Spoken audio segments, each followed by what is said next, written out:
mining, right, where Kwiatkowski Shapiro has, I think, been the first to bring this term into data mining, that we discover these unexpected and perhaps rare facts in the data. So the point of these two people is that this is a technical issue before the field, and they think that it's one of the most serious challenges that we have. So these are some of the technical issues I just put down here for our discussion, and of course there are others, and I'd be very interested in hearing from the panel and certainly from all of you about perhaps some others, because I think one of the results of us gathering here would be sort of a tentative list of what are the interesting problems, and these of course are problems that we will not solve necessarily this year or next year, maybe will only be solved by the next generation, but I think the field always benefits from at least talking about such issues. So these are the technical issues, and maybe we could want to talk about those now and go to the governance issues later on. So I don't know if my colleagues on the panel would like to speak to any of those.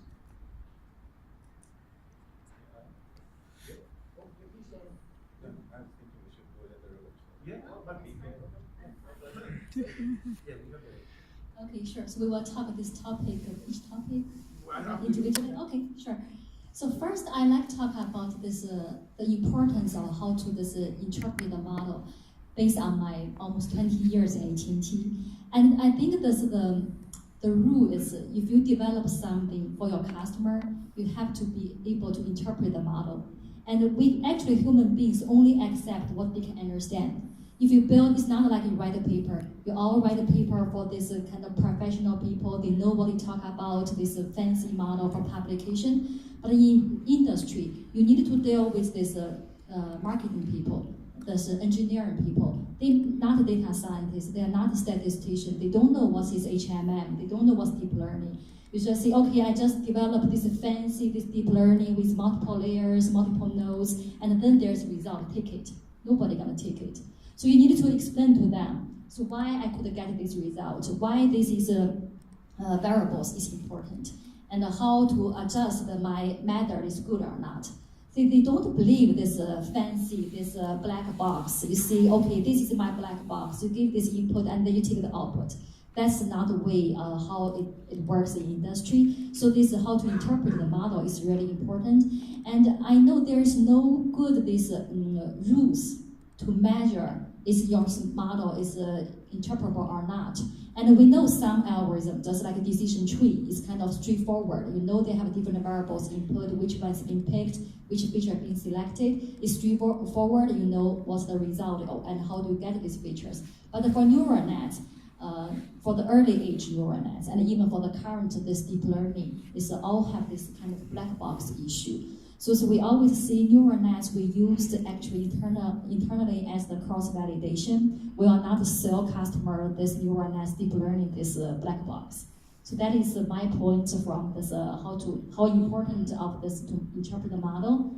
And the other things about the, I should talk this each one individually or oh yes. I'd like to say something about the interpretability. I mean, there's some really good work on variable importance and profiling, sensitivity analysis for things in neural networks, and so I don't really see it's that much of a dichotomy. I mean, there's some, that's the important thing, is right, figuring out what they're doing. You may be approximating it by something else, but that's the point. And if they're outperforming simpler models, it's important to understand why. So.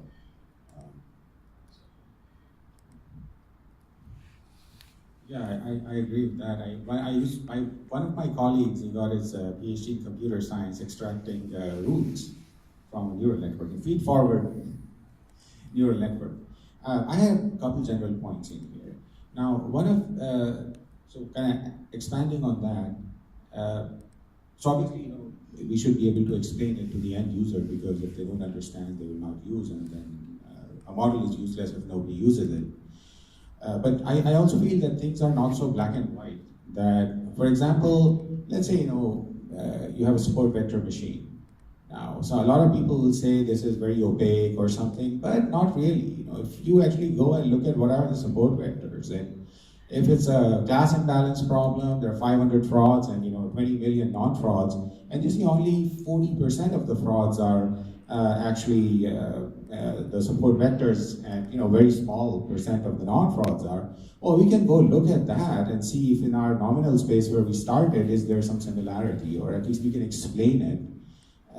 But I think doing that requires a certain level of knowledge and the scientific sort of mindset, going back and seeing what we found and see if it makes sense at some level rather than just relying on some algorithm. The other thing I have is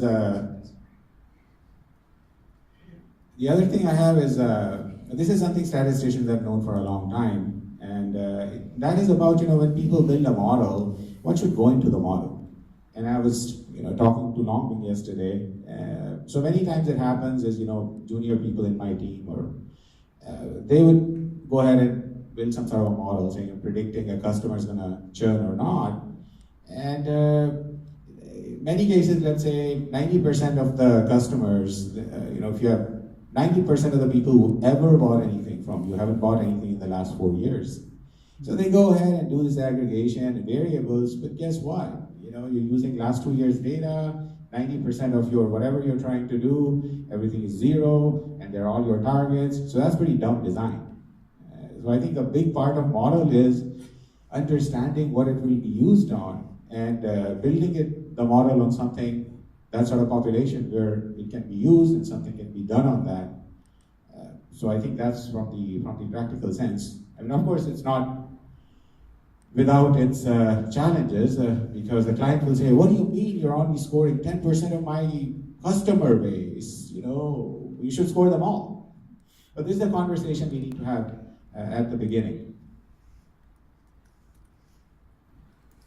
Yeah, I think it's kind of interesting that, you said so the customer doesn't matter, it could be it's kind of a black box, whether it's neural networks or deep learning, but I don't know, I kind of get the sense that people want to hear that there's deep learning inside somewhere, it's so sexy, they just really want it to think that there's some kind of brain really going on there, but at the same time they do want to be able to interpret the results, right? So I think that is one of the cool things about neural networks, right, is that people show these pictures where they show the hidden layers for vision, object recognition, and it actually looks like an arm or a leg, and you're just wow, that looks like it's really doing something cool.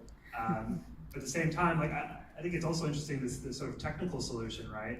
If you have a model that's not interpretable, like a neural network or an SVM, its common technique is to use that model and make a whole bunch of predictions, like say 1 million predictions, and then train an interpretable model on that output, right? Then go back and train a decision tree on those 1 million examples, right?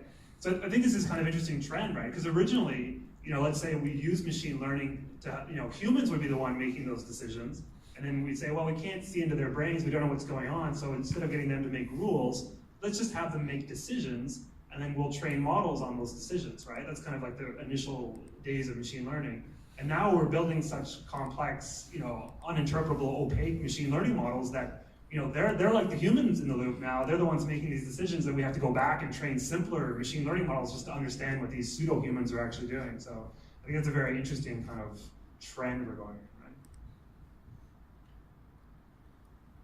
Well, yeah, maybe we saw that. I was wondering if there's any, backs or voices from the room on that issue of interpretability.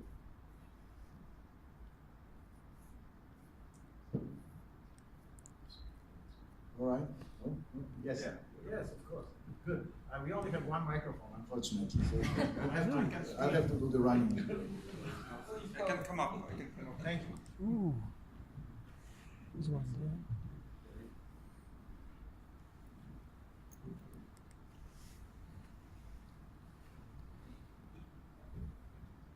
I just wanted to say that we really need to understand what we mean by model interpretation. Actually, that's not so clear. Basically, what I would like to say is maybe there is one thing that humans have an ability to interpret a model, but I think we should also think of a computer itself interpreting the model, right? So for example, if you have some kind of background knowledge or a domain knowledge, which you can bring to bear to understand the model. So is the model in some sense consistent with some other form of domain knowledge or expertise that may be available? And I think there are issues there. I mean, that's what I wanted to say, that we need not only think that it's a human interpretation of the model that is crucial, but also machine interpretation of the model is also crucial. So can an algorithm explain the model to humans in some sense, using some background knowledge or something? I mean, these are the kind of issues we need to look at when we talk of model interpretability.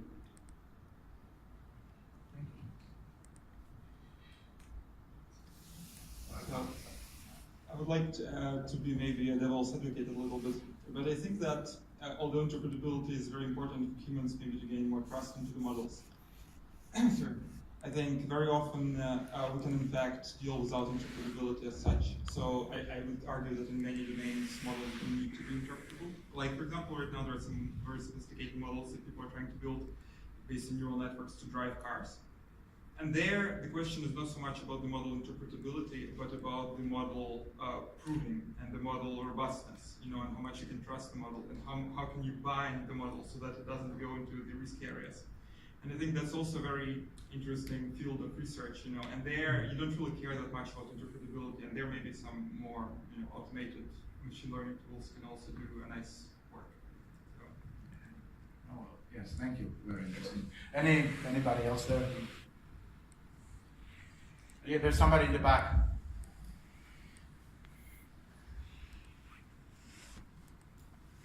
Yeah, I just want to echo the point about really defining what we mean by interpretability. And I'm a statistician, so by training, and so I think about these things. For the most part, what we're doing with machine learning is estimating a conditional mean. So you give me some set of characteristics about a patient that defines some strata of patients in the population, and we're interested in what the outcome is on average, or what the distribution of that outcome is in that strata. And we have to do this for a whole lot of strata as we're measuring more and more of these things. So unfortunately, the goal is still to estimate this outcome in all of these different strata. So it's an extremely high dimensional problem, and humans aren't very good at visualizing things in these huge dimensional settings. So whereas a machine can go and learn about all of these different dimensions, then to take that back into the human space, the human realm of knowledge is a challenge. And so I guess I would think about it as the goal is really to learn about the true underlying distribution or the true underlying mean. But it's really kind of a dimension reduction problem to kind of describe, in a sense, what that distribution actually looks like. So that's my take as a statistician. Well, thank you very much. Other voices, opinions? How about the second, the correlation and causality topic? Oh, sorry, yes. Sorry, thank you for your comments, very interesting. So as you know, I have a slightly different perspective on this, and having worked with the applied physics and so on. And this is a very valid point with some model and interpretation. There's a conflict there between, one of that is the representation itself. That is it possible to represent an object or whatever we are doing in this, R sub R K or something. Then there's the aspect of the models that traditionally the models, statisticians have built, they are global models, so they're equally good everywhere. And machine learning has focused a lot more on, starting with the support vector machines, local models, where the confusion is the greatest. But I think it all comes down to the complexity of what you're trying to do. Your model could be too complex, and those are things I think that only the science part of data science can address. But this is something that I feel we should have more discussion about upfront rather than people going and building some algorithm that does something. Thank you. Thank you. Actually, regarding this model interpretability from this model itself, And actually, I think for the good model, if it's good, they have the very rigorous math behind it, and they all optimize by the math definition. For example, SVM use optimization theory, and the tree use information gain, and they all optimize the model based on the minimum error or the math behind it and this boundary. So if you talk about this model to interpret it by itself, I think if it's follow their definition, the error term or the optimize this boundary, and that is interpret itself. So to me, I think the most important is how human interpret the model, and this is the model and the result. So in the end, you need the human beings to interact with it, right? Otherwise, the world is out of control. I also agree with this gentleman here. I mean, we're dealing with lots of different kinds of problems here, right? I mean, some of them you don't need it to be interpretable at all, and others you really need to explain to the client what's going on. I've been a consultant in industry for a lot of years, and what I see, I think we've had a lot of success stories in this conference so far. I think we need some failure stories, because one of the big problems that I see is people not really defining what the problem is in the first place, and we go off. We're great at this, both statisticians and computer scientists. We'll go deep. As soon as we get an inkling of something that has data or a problem or an algorithm, we'll just go deep and forget about the problem and never come back. And so part of the model interpretability is closing the loop and finding out if it actually solves the problem. Yeah, that's a very good comment. I think so. One of the hopes for progress here I've seen is people talking about this local and global interpretability. And the idea is more or less as follows. It makes sense to me. So let's say we have a model, and if we take an instance, a new instance, we apply the model on the instance, we get some kind of a decision or output from the model. Understanding why this particular value has been produced by the model for that instance is referred to as local interpretability. So perhaps this is something easier to grasp. One could speculate that this is an area where, for instance, visualization will be helpful. Perhaps, I don't know. But that's just going a little bit towards what Richard was saying here. And the other take on it is this global interpretability, where you could take the model as an artifact and look at it and try to understand it in a way a little bit like science has done this. You know, people have produced equations. They looked at these equations, then they decided there's more or less interesting parts of it. It was a discussion and a direction, and the whole philosophy of science that was trying to push scientists towards simpler models, because these are easier to falsify, right? I mean, this whole sort of baggage that we have for centuries with other science, maybe that can be used in this global interpretability. So, you know, that's just some sort of very initial thoughts on this. But I absolutely agree that this isn't well defined. And maybe we need to circumscribe the problem and try to look at a narrower version of it.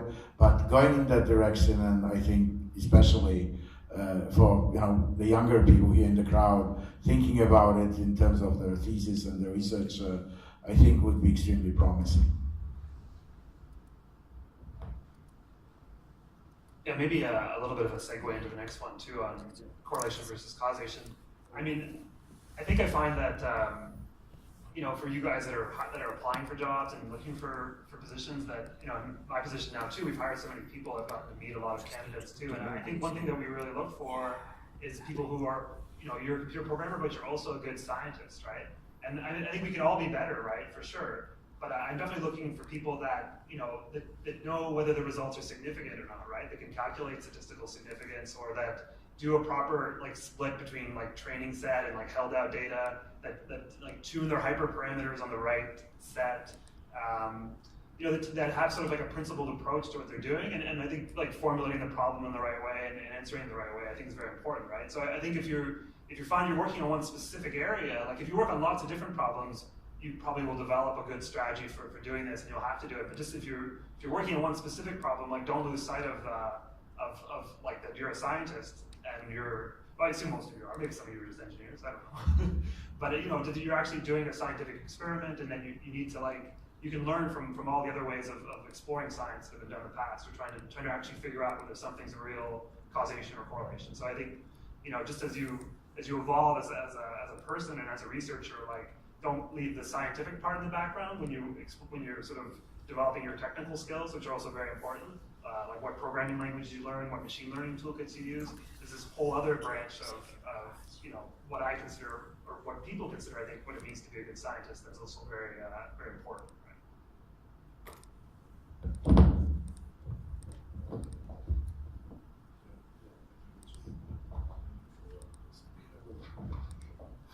So, I don't know if you guys saw this, about 7 or 8 years ago, the cover of Wired magazine, Chris Anderson had an editorial called The End of Science, where he promised that now that we have all this data, that correlation is causality because we have so much data, and he actually proposed that the scientific method was no longer needed.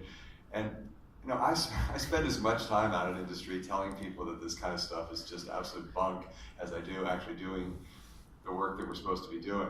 And I think part of the problem here is not only that, but part of the problem is correlation is usually 2 variables.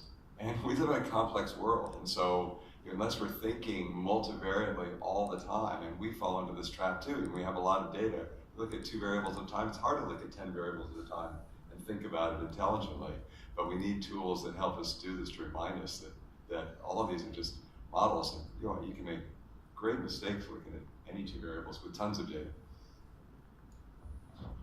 Yeah, actually, when I look at this topic, I think it's really interesting. It's more from the statistical field. Yes, the correlation and the causality. And actually, my experience is from most of this computer science or engineer training people, they might not care about too much about the correlation or causality. But in statistics field, they do have a lot of the tests have been built. This grandeur test, they call this cause effect, this test, and they do have this Nobel Prize because of this causality testing. But as this computer scientist or the engineer, they might not be explored in this field a lot. So I think this data science is one good thing. They use this, integrate this statistic concept and integrate with this programming background and even this business, this knowledge. And to integrate all this together, you can bridge all this knowledge together, not only this isolated in one field, and to do this testing.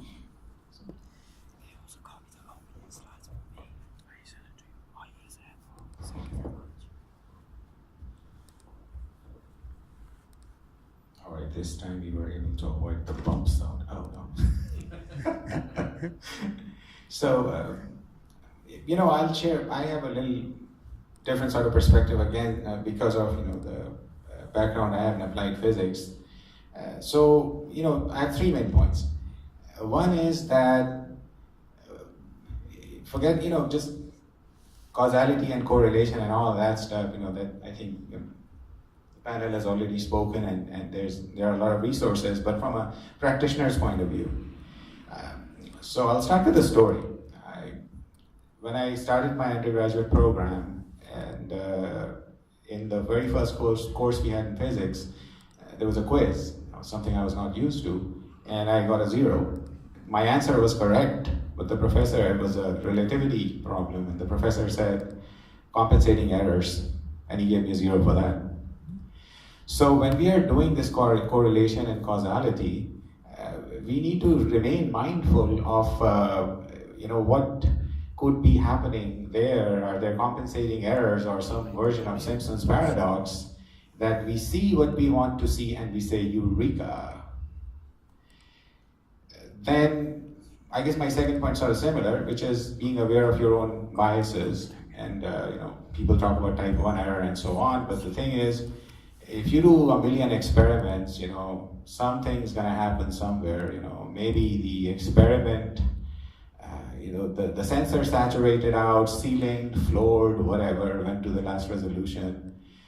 And the temptation to fight, the temptation to kind of overlook that is very great in I guess this may be the segue into the next one, is the explore-exploit situation that, whether it's paid search ads or Amazon, how Amazon could use Goodreads, for example. the one has own biases and be like, okay, well, we have all these developers, we fixed 697 bugs, and you know what, these things were successful A/B testing, and let's roll this into production. And you know, even if they were not, they were marginal, they'll be like, hey man, look at all these people, all these night outs, all the reviews. So it's an example of sort of sunk costs. The last one I have is, again, you know, the correlation causality, and I think we referred to that. It's all about the timescales. That is it possible for something to influence something else in that time? If you want to buy a chewing gum, you know, you have to choose between Wrigley's and, you know, whatever else is there. You're not going to deliberate on that or apply decision theory or read, you know, Kahneman and Tversky. You're going to make a decision. If it's not good, you throw it away. But if you're buying a car, maybe you know, I think it's fair to assume that unless you are, you know, Steve Jobs, you'll probably spend 5 months, 6 months thinking about it. So again, that becomes an issue of attributing something. But I think it's very important to understand what timescales are possible, and then many times this thing is made worse by the data and practices that some fields are retrospectively updated. And that's, you know, when you see, okay, I'll just stop on this with one other practical example. So once I had to review a model somebody had prepared. This was, you know, paid search advertisers, the top 1% or something. And what's the likelihood they're going to churn? And they said, hey, model is great, you know, has an R-square of whatever, although it was a logistic regression model. Then I look at the model. The most predictive variable in there is last 30 days, no spend. And, you know, the churn had already happened. If your top person, you know, spends $1 million a month, it's not spent anything for 30 days, well, it's too late. The account manager already knows.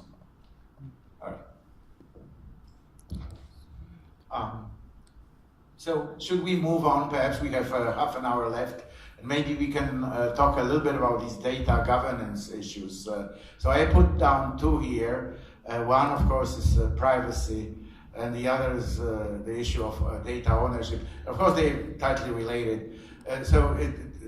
Let me introduce this privacy issue a bit. So what I wanted to say is that I really believe that we need to take a fresh look at data privacy as a really multi-dimensional phenomenon. We don't, of course, have a definition today. It's just like interoperability. It's very hard to say what privacy is, and it isn't, and where does it start, where it ends. But let's just, for the sake of the discussion, take this scenario where we have one organization that has some data, let's say a search engine, and that data could indeed be used to make incredible research discoveries in health, for instance. On the other hand, you have researchers that would like to work with this data, but most likely they will never get it because we all know the issues that may come up in terms of identifying people and so on and so forth. Now, so here's a problem, right? I mean, big data produces incredible data resources, but these data resources are often locked. They lock because there are privacy issues and proprietary issues. Now, exactly regarding the privacy issues, I think we need to look at privacy more as a, I would say, risk, and maybe take a multi-dimensional utility to it. So, you know, there's one value and risk related to health data. There's another to, I don't know, maybe data regarding people's library borrowing, and another about people's patterns of moving around the city on cell phones. And you know, if we apply the same tool set to decide about privacy of all that data, I think this isn't the right approach. We need to look at it from the point of view of the risk as well as benefits that we may, as a society and as humanity, frankly, draw if that data was used in research, where it isn't today. And it isn't today because people that decide these things tend to have a very biased and sort of one-sided view, if I may say, and If they could decide everything, they would probably not release any data to anybody. Just exaggerating slightly, but anybody in that room that was trying to work with the medical system will probably know what I mean. You know, people that decide data privacy issues often have a legal background, and their take is, you know, let's think about the worst possible scenario, and then make sure that this doesn't happen. And like I said, all these issues regarding the benefits that we can draw from the data are completely forgotten. So what can we do? And you know, this is just to sort of throw it for discussion of the panel and perhaps all of us.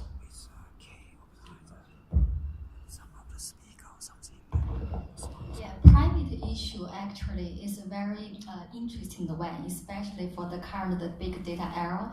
And I remember the first paper talked about the privacy issue is related to this healthcare, as they use the hospital data. One paper talk about they use some hospital data and with anonymized. And then they integrate, it's Boston area, I remember, and they integrate with the public available census data. And they claim they use some very simple math. They use the SAT theory, and actually they could identify each individual. And they see, even though the individual data set is kind of, you keep this privacy, you do anonymize, but you integrate with other data sources, actually they can identify each individual user. So that becomes this a big issue. And to see, especially in current the big data era, a lot of data actually public available, and people can do a lot of integration to see which individual the information. But for me, I think this problem is more like this psychological problem.